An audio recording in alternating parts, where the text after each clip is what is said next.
Hello everyone. I am your host with an amazing brand new video, in which we will talk about can Spain add a second title? First of all, be sure to subscribe to our YouTube channel for more sports videos. A World Cup just would not feel like a World Cup without the red shirts of Spain being in the mix. Luis Enrique's side finished top of Group B, taking 19 points from 8 games, although their spot wasn't guaranteed until they defeated second-placed Sweden in their final match. And the campaign was not without its glitches as the team lost a World Cup qualifier for the first time since 1993. Ferran Torres, who left Manchester City to join Barcelona in January 2022, top scored for the Spaniards with 4 goals in qualifying. Spain have now qualified for 12 consecutive World Cup finals. They won the tournament in 2010 when they were also the reigning European champions.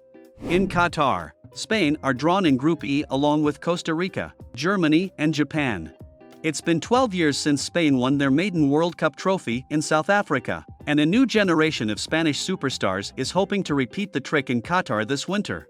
The days of seeing legends like Xavi, Andres Iniesta, Sergio Ramos, and Iker Casillas play for their national side are long gone. Still, their achievements for La Roja will serve as inspiration for the new young talents that will represent their country at this year's tournament. The 2010 World Cup is famous for the tiki-taka style of football. The technique is based on long spells of possession and short passes with sudden movement to tire opponents out. It was executed to perfection by the talented Spanish national squad and Pep Guardiola's Barcelona team of the same era, which included many players representing Spain at that time. 12 years later, the game of football has moved on. It is more intense, teams are better equipped to defend against this style, and Spain has had to adapt to outclass their opponents. I think that there is an upgrade on the tiki-taka, explains Spanish football expert Alvaro Romeo. I think tiki-taka was enough to win tournaments in 2010, but right now, the intensity is becoming increasingly important.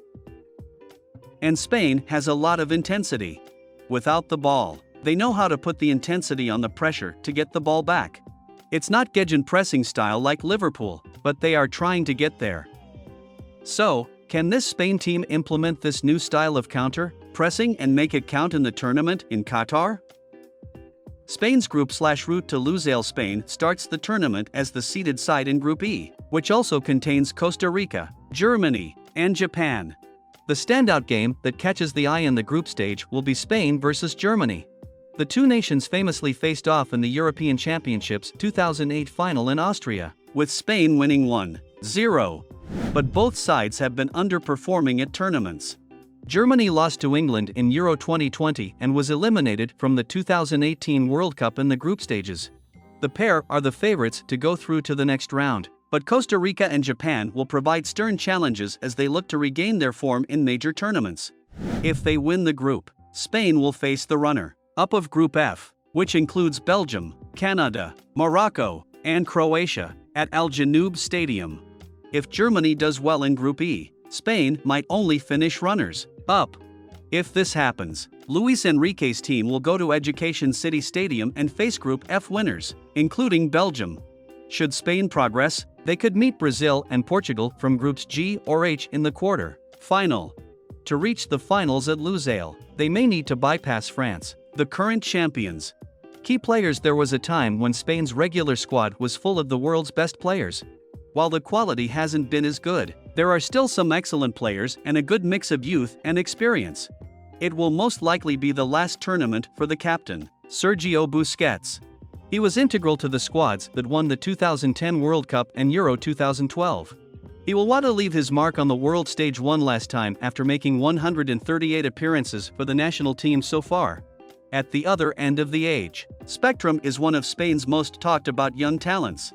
At just 18 years old, Barcelona's Gavi has already made 11 appearances for the national team. After a glittering 23-year career in the position, Barcelona manager Xavi knows how hard it is to play in the center-forward spot. Spain fans will have their eyes on Gavi, who could be a future footballing legend.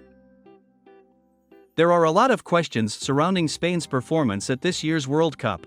Can they match the intensity of the other favorites and advance to the later stages of this tournament?